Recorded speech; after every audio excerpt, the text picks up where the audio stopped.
Saudações, astroalunos de todo o Brasil. Vamos agora fazer uma resolução aqui da prova deste ano de 2025 da OBA, Olimpíada Brasileira de Astronomia e Astronáutica, do nível 4. As 10 questões que eu vou resolver aqui é da prova do nível 4 dos alunos do ensino médio, beleza?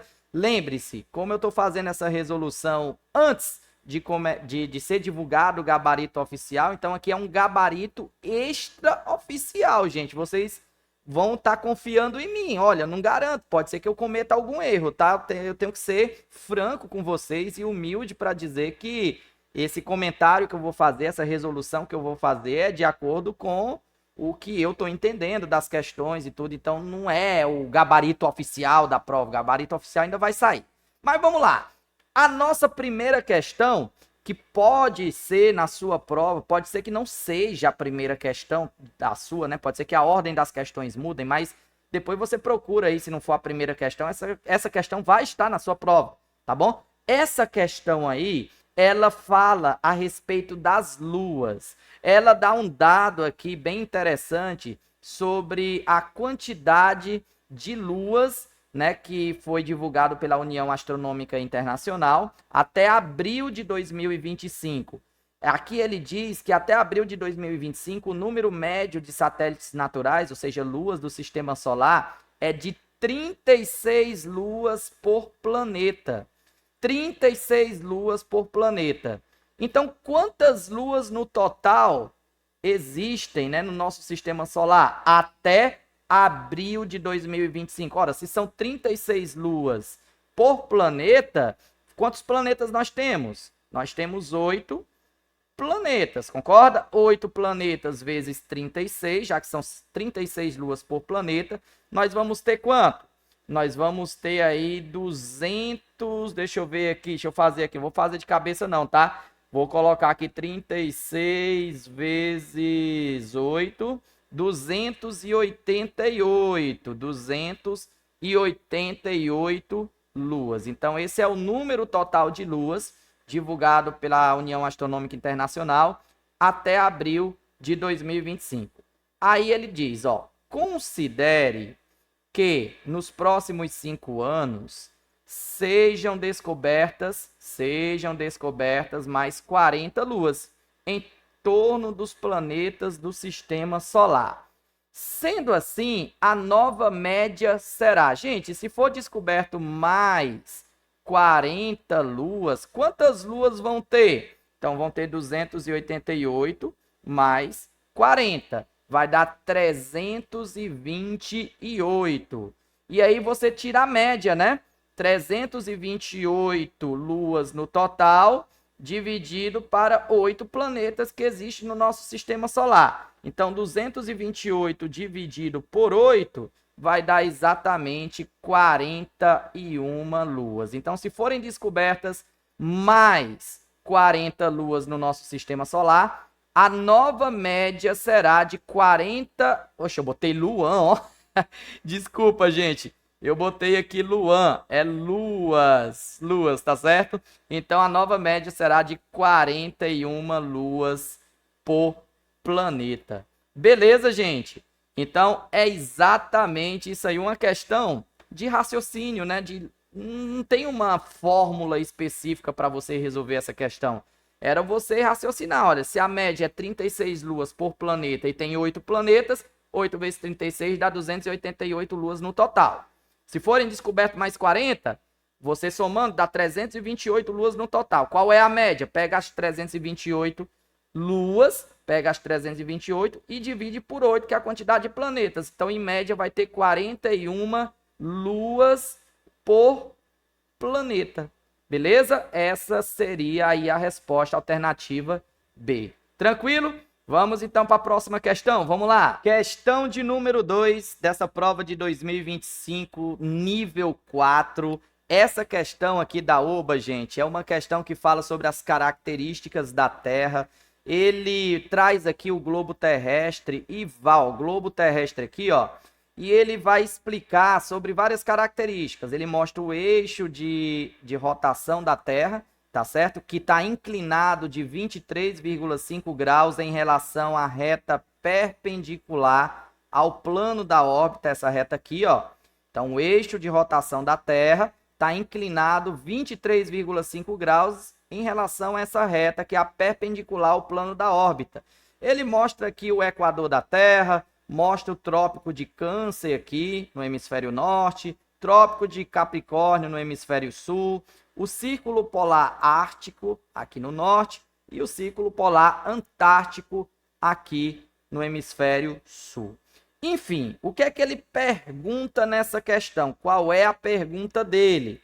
Ele pergunta o seguinte, ó, depois de ele explicar que devido a essa inclinação nós temos aí as estações do ano e tudo, aí ele fala, ó, baseado no esquema apresentado, ou seja, baseado nessa figura aqui, nesse esquema aqui apresentado, então ele pergunta qual é o ângulo entre os dois círculos polares.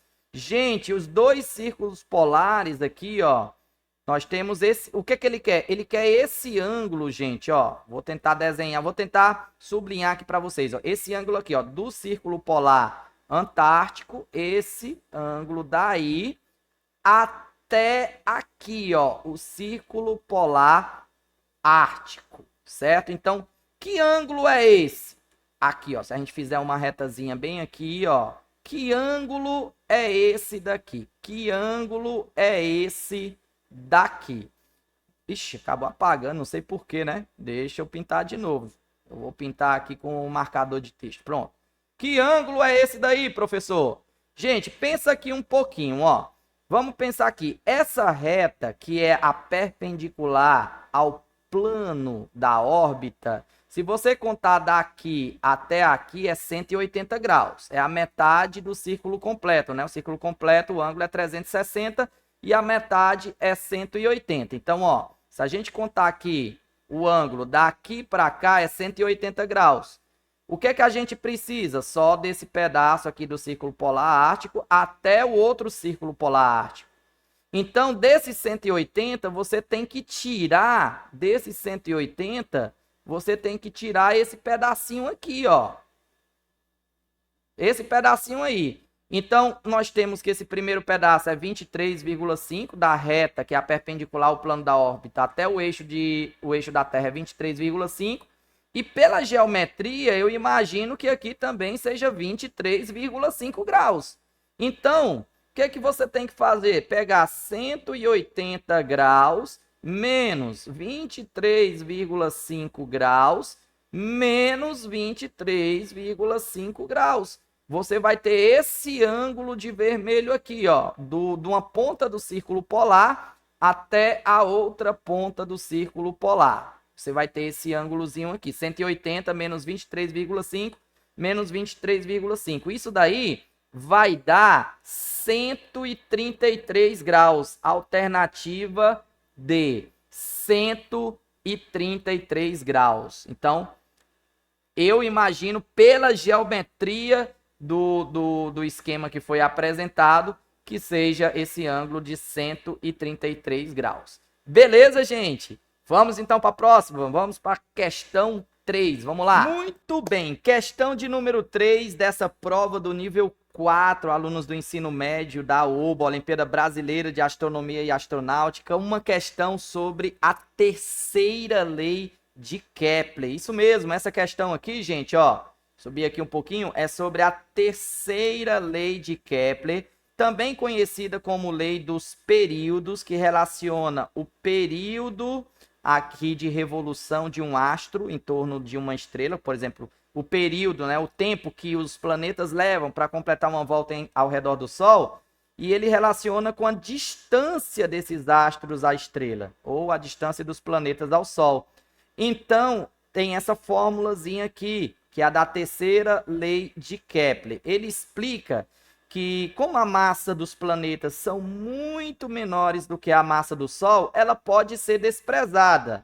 Além disso, se você calcular o período, se você medir o período em anos terrestres e a distância for medida em unidades astronômicas, que é a distância média entre a Terra e o Sol, a fórmula fica só isso daqui, ó.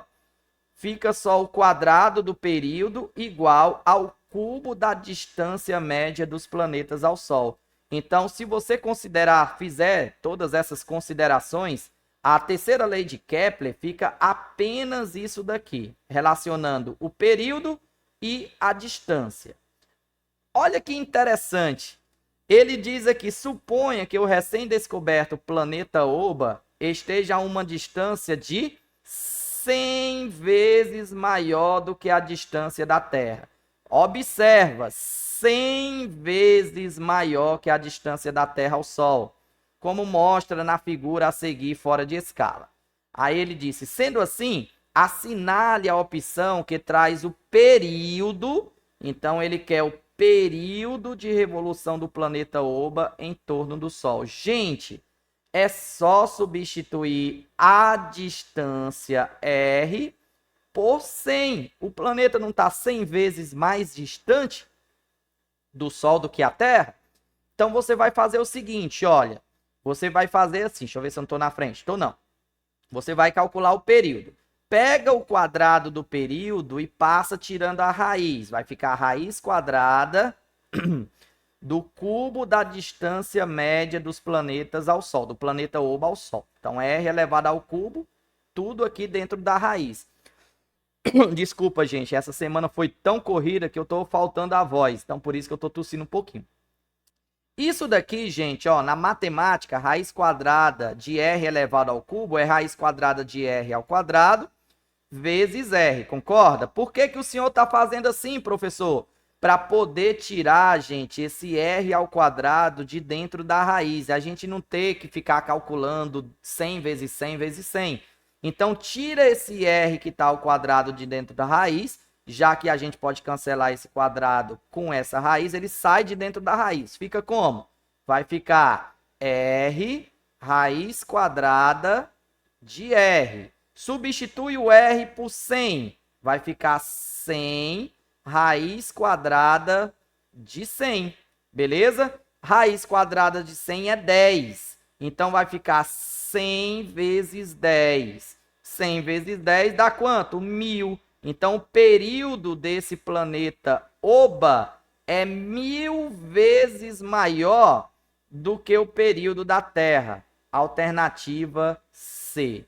1000 vezes maior do que o período da Terra. Então, a gente utilizou a equação da terceira lei de Kepler dada na própria questão, certo? Só substituindo o R por 100 e fazendo as continhas direitinho, você chega aí no resultado de 1000. 1000 anos, né? Lembra que esses 1000 anos aqui são 1000 anos a mais do que a Terra, não é? Então é isso daí.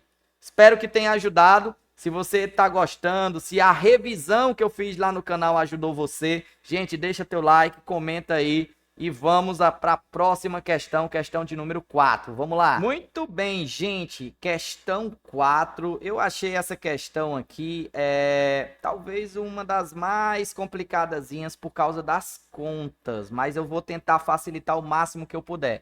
Então vamos lá, questão 4 da prova da OBA 2025, nível 4, alunos aí do ensino médio. Essa questão, gente, ela fala sobre o período sinódico. A questão explica o que é o período sinódico. É o tempo que um corpo celeste leva para retornar à mesma posição relativa ao Sol. Aí ele dá um exemplo, ele dá o exemplo da Lua, certo? Ele primeiro mostra a equação que a gente pode utilizar para calcular o período sinódico. 1 sobre o período sinódico, representado pela letra S, igual a 1 sobre P1, menos 1 sobre P2. Lembrando que P2 aqui, P1 é menor do que P2. Aí ele dá o exemplo da Lua. Ele fala, por exemplo, o período orbital da Lua em torno da Terra de aproximadamente 27 dias.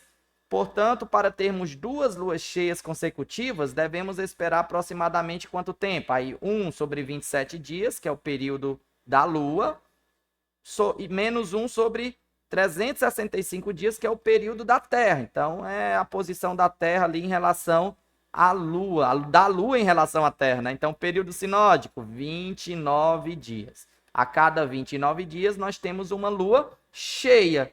Então, veja, ele deu um exemplo de como utilizar a fórmula para calcular o período sinódico da Lua. Aí ele fala de Marte, gente, Marte. Ele diz que em dezembro de 2024, Marte começou a apresentar o seu movimento retrógrado no céu. O que é o movimento retrógrado no céu? É quando a gente vê a Marte aqui da Terra, ele faz esse movimento. Ele vai, depois ele volta e aí ele vai de novo. Então, esse movimento daqui para cá é um movimento retrógrado. Ele volta, ele passa a se mover no sentido contrário do sentido que ele estava indo. Isso acontece por causa do movimento da Terra em relação a Marte, tá bom? Então, ele dá aqui os dados, ó. Dado que Marte orbita o Sol uma vez a cada 687 dias, ou 1,88 anos terrestres, aproximadamente, em qual dessas datas, mês e ano, você espera que Marte comece o seu movimento retrógrado novamente? Então, ou seja, ele quer que você calcule, né? Ele quer que você calcule aproximadamente quanto tempo vai levar para Marte começar de novo o seu movimento retrógrado. Ou seja, ele quer saber o período sinódico de Marte. E nós vamos utilizar a mesma equação que ele mostrou lá, ó. 1 sobre o período sinódico vai ser igual a 1 sobre o período da Terra. O período da Terra nós vamos colocar em anos, tá? 1 ano. Vamos colocar em anos para ficar mais fácil. Menos o período de Marte, que ele disse que é 1,88 anos. 1,88 anos. Beleza? Então, vamos deixar em anos, porque vai ficar mais fácil. Então, nós vamos ter 1 sobre 1, menos 1 sobre 80, 1 sobre 1,88. Como é que a gente faz isso daqui? Deixa eu afastar um pouquinho essa questão aqui, a quinta questão para baixo, para não atrapalhar a gente, tá? Vamos lá, ó. Vou tentar facilitar para você. O que é que a gente vai fazer? Vai ficar 1 sobre o período sinódico igual. Vamos tirar o MMC de 1 e 1,88. Isso mesmo, o MMC. Vai ficar 1,88. Aí 1,88, ó. 1,88 dividido por 1 dá 1,88. Vezes 1 dá 1,88. Então, aqui nós vamos colocar 1,88 menos 1,88. Opa! Trocar aqui 1,88 dividido por 1,88 dá 1. 1 vezes 1 dá 1. Então, vamos colocar 1 aqui. Então, ficou 1,88 menos 1. Quanto é 1,88 menos 1, professor? 0,88 dividido por 1,88. Gente, vamos inverter. O período sinódico que está aqui no denominador, que está aqui embaixo, ó, nós vamos botar ele para cima, vamos inverter e vamos inverter desse lado também. O 1,88 vai para cima e o 0,88 vai para baixo. Então vai ficar assim, ó. Período sinódico será igual a 1,88 dividido por 0,88. Gente, se você fizer essa divisão, 1,88 dividido por 0,88, e aí é onde tá, né? Isso aí deve ter dado um trabalho medonho para vocês fazerem na mão, né? Porque não pode calculadora. Vai dar aproximadamente, um período sinódico aproximadamente 2,1 anos. 2,1 anos. Dá aproximadamente isso daí, tá? E aí, vamos lá, a gente tem que contar 2,1 ano a partir de dezembro de 2024. Então, conta comigo. Dezembro de 2024 a dezembro de 2025, 1 ano. A dezembro de 2026, 2 anos. Aí você vai me perguntar, professor, e os 0,1 anos? Isso daqui dá mais do que 30 dias? Essa dúvida, eu fiquei imaginando, né? Você aí fazendo a prova na hora, com a dúvida se é em dezembro, cadê? Se é em dezembro de 2026 ainda, ou se já é em janeiro de 2027. Porque contando 2 anos, vai para dezembro de 2026. Né? De dezembro de 2024 para 2025, um ano. De dezembro de 2025 para 2026, mais um ano, 2. Aí você ficou se perguntando, né? É ainda em dezembro ou é ainda em janeiro, ou já é em janeiro de 2027? Quanto é que vale, gente, 0,1 anos? E até eu tive essa dúvida, tá? Aí eu fiz uma regra de 3. Você faz uma regra de 3, ó. Faz a regra de 3 comigo aqui. Eu vou fazer aqui desse lado, ó. Um ano equivale a 365 dias. 0,1 ano vai equivaler a X. Aí você fazendo a regra de 3, você vai ter que multiplicar 0,1 vezes 365. Sabe quanto é que isso dá? Dá 36,5 dias. 36,5 dias, gente, é mais do que um mês. Então, sim, vai passar de dezembro de 2023 e vai ser já em janeiro de 2027. Então, acredito eu que a resposta seja essa. Janeiro de 2027, Marte volta de novo a fazer o seu movimento retrógrado. Beleza? Espero ter ajudado você a entender essa questão aí. Se ajudei, deixa o teu like, inscreve-se no canal Professor Luan Ângelo e vamos para a quinta questão. Vamos lá. Vamos para a questão de número 5. Gente, essa questão pode ter confundido muita gente. Muita gente pode ter até deixado de fazer essa questão achando que essa questão ia ser muito complicada, né? Porque ele fala, do que é que fala essa questão, professor? Gente, essa questão aqui, ela fala sobre dia solar e dia sideral. E aí, ele mostra pra gente que o dia solar é definido como tendo 24 horas. Já o dia sideral, ele é um pouco menos do que 24 horas. E aí ele mostra aqui essa figura e ele prova, tá? Ele prova que o dia sideral tem 1.436 minutos. 1.436 minutos. Ou seja, 4 minutos a menos do que o dia solar. Então, em outras palavras, tá aqui, ó, ele explica, ó, portanto, o dia sideral é de 4 minutos mais curto do que o dia solar e toda estrela nasce 4 minutos mais cedo. Era justamente o que você precisava para fazer a questão. Era essa informação. Por quê? Porque ele diz assim, ó, suponha que numa determinada noite você veja da sua janela a estrela Canopus. E aí você viu essa estrela nascendo por detrás de um prédio às 23 horas. Marca aí, ó, ela nasceu às 23 horas.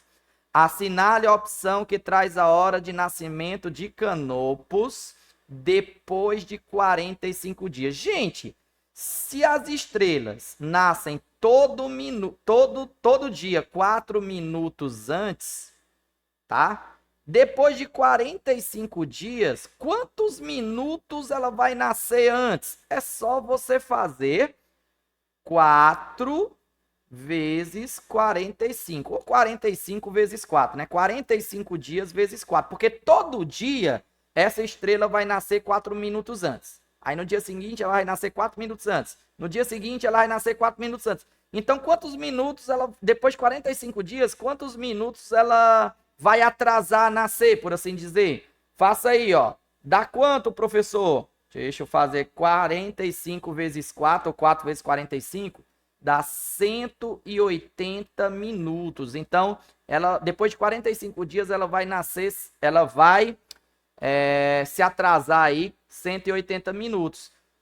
E aí, como cada hora tem 60 minutos, você tem que dividir por 60. 180 dividido por 60 vai dar 3 horas. Então, como ela nasceu às 23 horas, né, no início, depois de 45 dias você diminui 3 horas, que ela vai nascer 3 horas mais cedo. Vai dar quanto? 20 horas. Então ela vai nascer às 8 horas da noite. Essa é a resposta. Espero ter ajudado. Se ajudei, deixa o like aí, beleza, pessoal? Valeu! Muito bem, pessoal. Vamos para a questão de número 6 da prova da OBA de 2025, nível 4. Vou falar baixinho para não acordar o pessoal aqui de casa, que eu estou gravando, eles estão dormindo ainda. Essa questão é uma questão sobre comparação de tamanhos e ela já caiu várias vezes de outras formas, né? Às vezes eu lembro de uma questão da OBA que trazia o planeta Júpiter e uma das luas e fazia a mesma coisa, trazia umas réguas, como vocês estão vendo aí na figura. Mas olha só, ela fala aqui de duas crateras, né? A foto de duas crateras, que é a cratera Cassini, essa grande aqui, e observa que o diâmetro dessa cratera é de 3,1 centímetros, tá? Essa régua está em centímetros. Então, aqui, ó, do 0 até o primeiro tracinho depois do 3, 3,1, tá? 3,1 centímetros. E a cratera menor, ela vai do 3 até o quarto tracinho antes aqui da metade, ou seja, 1,4 centímetros, tá certo? E isso nessa régua aqui que está graduada em centímetros. Daí a questão fala que a cratera Cassini ela tem 58 quilômetros de diâmetro. E a pergunta da questão, ela quer que você assinale, ó, assinale a opção que traz o valor aproximado do diâmetro da cratera Tiaetetus, não sei nem pronunciar isso, que é exatamente essa cratera menor aqui. Ela quer que você diga quanto é o diâmetro em quilômetros, diâmetro real dessa cratera. Então você faz uma regra de 3, ó. Se aqui na cratera Cassini 3,1 centímetros equivale a 58 quilômetros, então nessa cratera menor, 3 não, né? 1,4 centímetros vai equivaler a x, que será o diâmetro dela aqui, ó. Beleza? Então, vamos fazer essa regra de 3 aí para a gente determinar. Vai ficar como? Vai ficar que o diâmetro dessa cratera vai ser 1,4 vezes 58, tá? 1,4 centímetros vezes 58 quilômetros, dividido por 3,1 centímetros. Quando você fizer essa multiplicação e dividir por 3,1, gente, vai dar aproximadamente 26 quilômetros, ou seja, alternativa C, 26 quilômetros. Bom, para facilitar as contas, eu dividiria não por 3,1, mas por 3. Vai dar, se eu não me engano, aí, talvez, deixa eu ver aqui, se você dividisse por 3, daria 27. Aí você lembraria que colocando 0,1 ia diminuir um pouquinho. Então, de fato, mais próximo de 26 quilômetros. Lembra que a questão pede aproximado, tá? Então, aproximadamente 26 quilômetros. Tá aí a resposta dessa questão de número 6. Beleza? Vamos para a próxima questão de número 7, antes do povo aqui em casa acordar. Vamos lá? Muito bem, pessoal. Vamos para a questão 7 da OBA de 2025, nível 4, alunos aí do ensino médio. E essa questão, ela trazia alguns detalhes sobre os planetas do nosso sistema solar. Você, aluno, precisava ter uma habilidade muito importante de leitura e interpretação de tabelas. Tá vendo a tabela que está aqui em cima? Ela vinha trazendo aqui as informações sobre o diâmetro equatorial em diâmetros da Terra, a massa dos planetas Mercúrio, Vênus, Terra, Marte, a distância média ao Sol em unidades astronômicas e o período orbital em anos. Então, vamos colocar verdadeiro ou falso e depois marcar a sequência correta. Vamos lá. Primeira afirmativa, ó. A massa da Terra. Qual é a massa da Terra aqui na tabela, professor? É 1, porque está tudo em termos da Terra, tá? É cerca de 18 vezes a massa de Mercúrio. A massa de Mercúrio, pessoal, aqui, ó, é 0,055. Então, ó, vou até colocar aqui grifado, ó, massa de Mercúrio, massa da Terra. Professor, como é que eu vou saber se é 18 vezes? Gente, é só multiplicar por 18. Pega a massa de Mercúrio, 0,055 e multiplica aí por, 18, não 12, 18. Se você fizer essa multiplicaçãozinha, deixa eu dar uma olhada aqui, vai dar, observa aqui, ó, deixa eu multiplicar, porque eu não vou perder muito tempo para fazer de cabeça não, tá, gente? 18 vezes 0,0, eu sei que vocês tiveram que fazer, né? Mas vocês tiveram 3 horas. Então, ó, dá 0,99, bem próximo à massa da Terra, que é 1. Então, verdadeiro, a massa de Mercúrio é cerca de 18 vezes, aliás, a massa da Terra é cerca de 18 vezes a massa de Mercúrio. Agora vamos para a segunda afirmação. Ó. Se a massa de Marte fosse a mesma da Terra, o seu período orbital também seria de 1 ano? Gente, a gente até já fez uma questão sobre sobre a terceira lei de Kepler nessa prova, que falava do período, né? O período, vou relembrar para vocês, ó. Lá na questão dizia que o quadrado do período é proporcional ao cubo da distância do planeta ao Sol. Ou seja, período orbital tem a ver apenas com a distância do planeta ao Sol. Não tem nada a ver, gente, com a massa. Então, essa alternativa aqui, ela é falsa. Não tem absolutamente nada a ver com massa. Período orbital tem a ver com a distância que o planeta está do Sol. Beleza? 3. Se Vênus estivesse à mesma distância média do Sol que está Mercúrio, o seu período orbital seria de cerca de 88 dias? Agora sim. Se Vênus estivesse à mesma distância que Mercúrio está, o período orbital dele seria de 88 dias, porque Mercúrio ele leva exatamente 88 dias para completar uma volta ao redor do Sol. Então, verdadeiro. Vamos ver a quarta e a quinta. Marte tem quase o dobro da área superficial de Mercúrio? Verdadeiro. Embora essa afirmação tenha me gerado algumas dúvidas, eu confesso para vocês. Gente, como é que você vai saber? Olhando para a tabela, a gente tem como saber sobre a área superficial analisando o diâmetro, tá? Por que analisando o diâmetro do planeta, professor? Porque, veja, para calcular a área da superfície de uma esfera, por exemplo, né? Os planetas podem ser considerados aproximadamente esféricos. A área é calculada como sendo 4πr². R é o raio do planeta. O raio do planeta é a metade do diâmetro.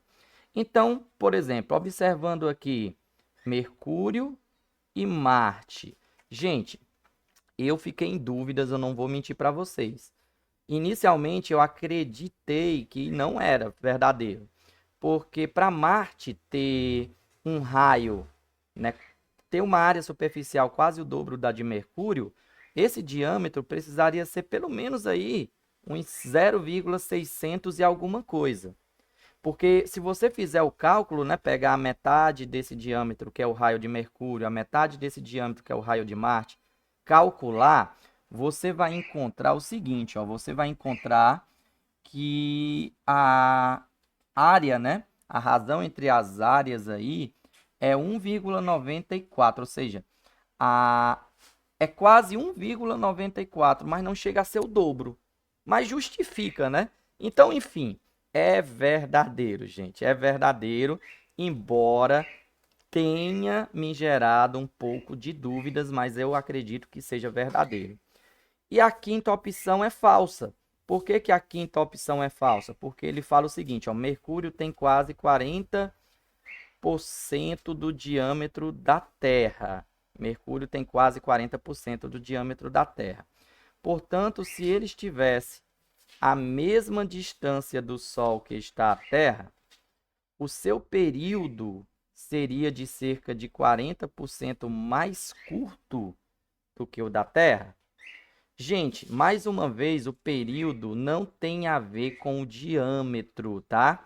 o período, ó, vou colocar aqui para vocês. O período que ele está falando aqui, período orbital, tempo que o planeta leva para dar uma volta completa ao redor do Sol, não tem nada a ver, não tem nada a ver com o diâmetro, tem a ver apenas com a distância do planeta ao Sol.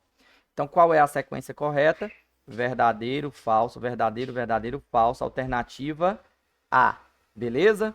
Essa é a alternativa aí dessa questão de número 7. Vamos para a questão 8, vamos lá. Muito bem, chegamos aqui na questão 8 da OBA de 2025, nível 4, alunos aí do ensino médio. É a primeira questão de astronáutica e essa questão é muito interessante. Gente, para resolver essa questão, você só precisava utilizar a fórmula da velocidade. Isso mesmo, velocidade igual a distância dividido pelo tempo. Nessa questão ele perguntava sobre o tempo, mas ele falava aqui sobre a nuvem de Oort. O que é essa nuvem de Oort? Essa que está na figura aqui, ó, nuvem de Oort, é uma nuvem de cometas e asteroides hipotético que provavelmente está no limite do nosso sistema solar, tá? Aqui para dentro é o nosso sistema solar, depois dessa nuvem seria aí o restante da galáxia, né, da Via Láctea. Então ele falava sobre essa nuvem de Oort. Veja, ela está a 1000 unidades astronômicas de distância do Sol. Daí ele falava sobre a sonda New Horizons. Essa sonda ela está passando pelo planeta anão Plutão, certo? O planeta anão Plutão, ó, olha aqui pela figura, a questão também fala sobre isso. Ele está a 40 unidades astronômicas de distância do Sol. Daí, a questão fala que a velocidade dessa sonda é de 14,2 km por segundo, o que equivale aí a 3 unidades astronômicas por ano. Então, qual é a pergunta dele? Ó? Mantendo essa velocidade, note, quanto tempo levará aproximadamente para New Horizons para percorrer a distância D entre Plutão e o início da nuvem de Oort, que está distante 1000 unidades astronômicas do Sol. Cuidado para você não cometer o erro, gente, de quando for utilizar a fórmula da velocidade, ó, velocidade é igual a distância, né, dividido pelo tempo. Ele está perguntando sobre o tempo que vai levar para essa sonda sair de Plutão e atingir o início da nuvem de Oort. Então, pegue o tempo, traga para cá multiplicando e pegue a velocidade e leve para o lugar do tempo dividindo.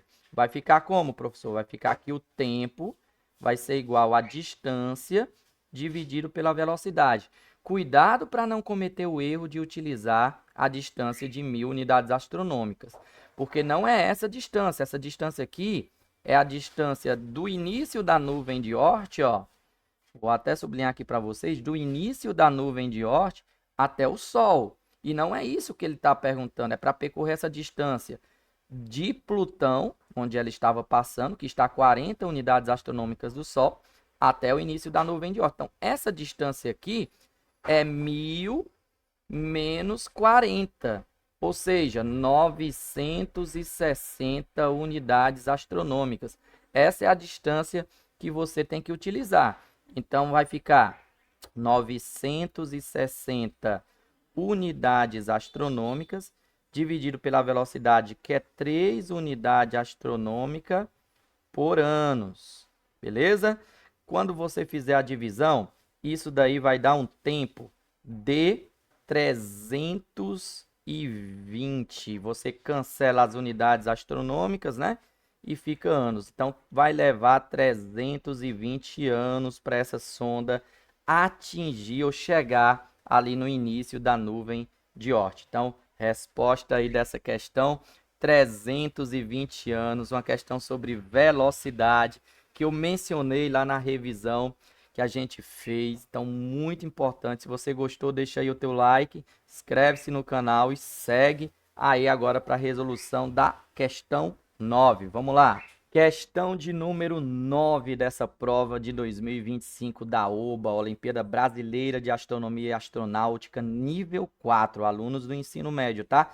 Vamos para essa questão, cujo assunto eu falei muito nas minhas aulas, fiz 2 aulas falando sobre astronáutica, uma delas falei somente sobre satélites, os tipos de órbita e certamente quem assistiu deve ter lembrado e deve ter acertado essa questão. Essa questão, gente, ela falava sobre o satélite, que é um projeto brasileiro, o satélite Lessônia 1. É uma constelação de satélites brasileiros que, note, vão operar em órbitas baixas, heliosíncrona. O que são órbitas baixas heliosíncronas? São órbitas que o satélite está próximo à superfície da Terra, dá várias voltas por dia, tem deles que podem dar até 16 voltas em um dia. Né? Leva 90 minutos, 1h30 para completar uma volta ao redor da Terra. Então eles passam várias vezes pelo mesmo lugar. E aí ele diz que esses satélites, permite o satélite passar sobre um ponto da Terra sempre no mesmo horário, local, ideal para comparações, ideal para comparações de imagem ao longo do tempo, porque ele tira várias imagens sobre aquele mesmo local. Você pode comparar. Para que ele serve? Aí ele diz aqui, com resolução espacial de até 1 metro, os satélites do Lessônia 1 fornecem imagens de alta qualidade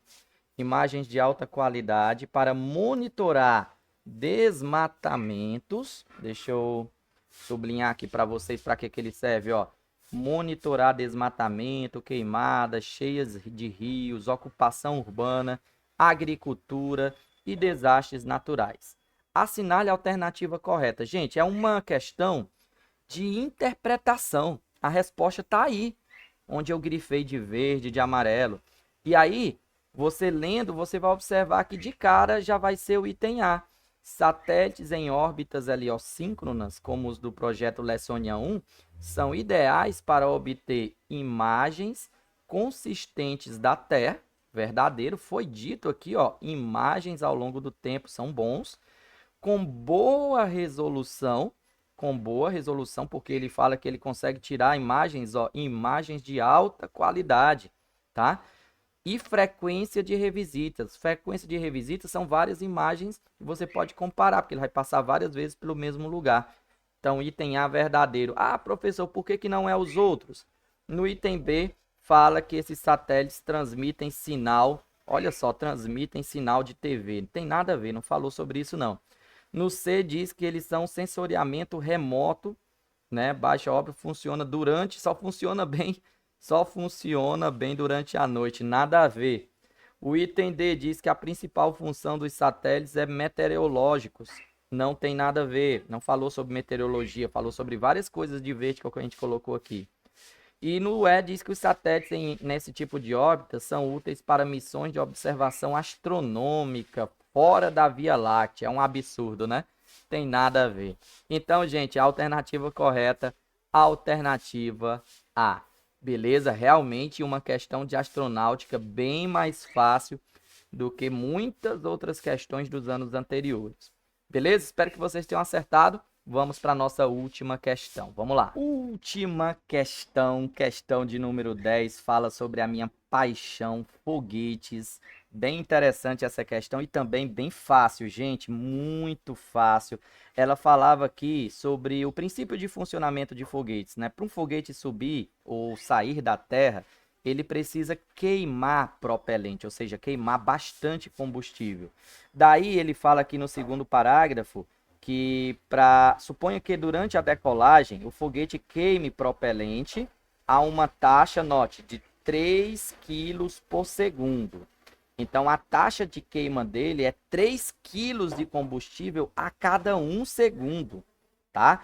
Isso para ele poder gerar gases que vão sair lá do motor do foguete a uma velocidade de 4.000 metros por segundo. E claro, quanto mais rápido esse foguete expelir esses gases, né, maior será a força e também maior será a velocidade que o foguete vai subir, tornando possível que ele saia do espaço, né, consiga vencer a gravidade da Terra e chegar ao espaço.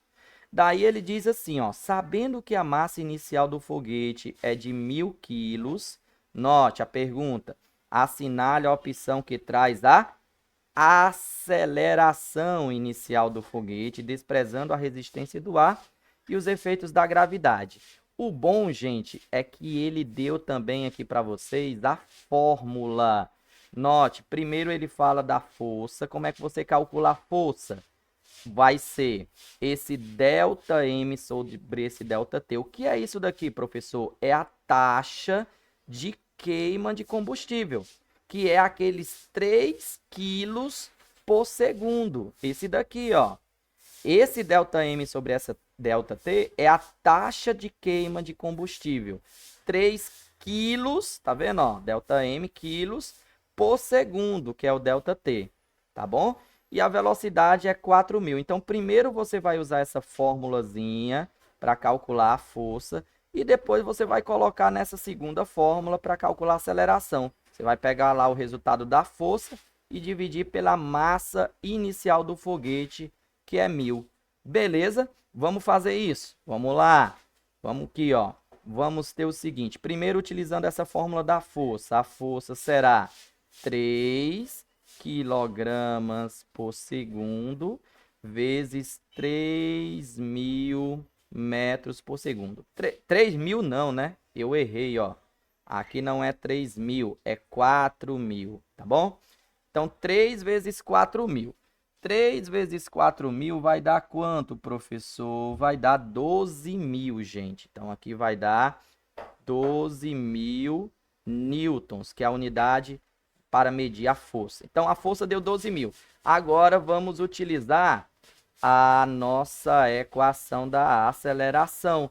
A aceleração, então, vai ser essa força que a gente acabou de calcular, dividido pela massa inicial do foguete. Então, ó, 12.000 dividido por 1.000, que dá quanto? 12 metros por segundo ao quadrado. Resposta é 12 metros por segundo ao quadrado. Gente, fazendo aqui uma análise, né, depois de resolver essas 10 questões, eu realmente achei essa prova de 2025 muito fácil em relação à prova, por exemplo, do ano passado, de 2024.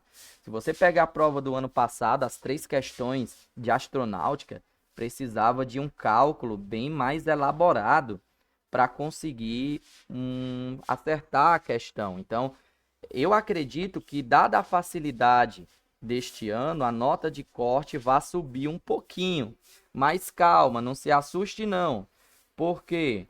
Porque eles também publicaram que vão distribuir um número bem maior de medalhas, né? Então, tudo bem. A nota de corte sobe um pouquinho, mas dá também a oportunidade, o número maior de medalhas vai dar a oportunidade de mais gente ser medalhista.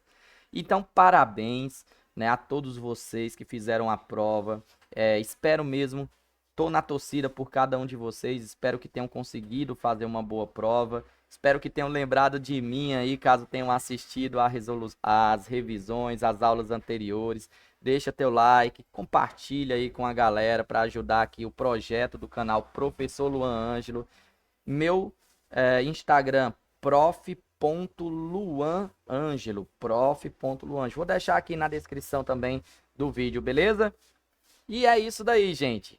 Vamos que vamos aguardar agora a divulgação do gabarito oficial pela OBA, aguardar as notas de corte e os resultados. Forte abraço, tchau, tchau!